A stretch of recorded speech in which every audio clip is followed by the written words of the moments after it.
একসময়ের পরম বন্ধু ও প্রতিবেশী দেশ কানাডার বাসিন্দারা এখন আমেরিকা ভ্রমণে বিমুখ হয়ে পড়ছেন। সাম্প্রতিক তথ্য অনুযায়ী 2025 সালে আমেরিকা ভ্রমণে কানাডিয়ানদের সংখ্যা গত বছরের তুলনায় প্রায় 21% কমে গেছে।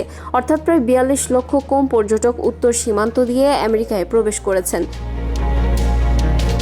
কেন এই অনীহা? বিশেষজ্ঞদের মতে প্রেসিডেন্ট ডোনাল্ড ট্রাম্পের দ্বিতীয় মেয়াদে গৃহীত কিছু কঠোর নীতি এবং দুই দেশের মধ্যে চলমান বাণিজ্য যুদ্ধ এর প্রধান কারণ।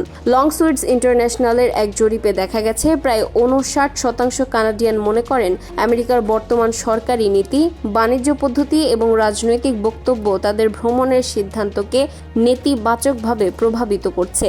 এছাড়া LGBTQ+ সম্প্রদায়ের ওপর কড়াকড়ি এবং সীমান্তে পর্যটকদের আটকের খবরও তাদের মধ্যে ভীতি তৈরি করেছে।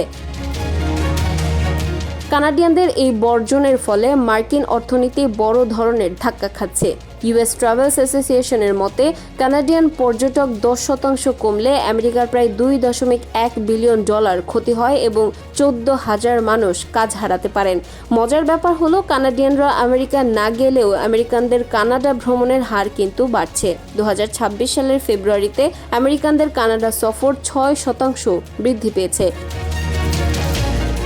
সাংস্কৃতিক মিল এবং ভৌগোলিক নৈকট্য থাকা সত্ত্বেও রাজনৈতিক টানাপোড়েন এখন পর্যটন শিল্পে প্রাচীর হয়ে দাঁড়িয়েছে। এই পরিস্থিতির উন্নতি না হলে দুই দেশের অর্থনীতি দীর্ঘমেয়াদী ক্ষতির মুখে পড়তে পারে।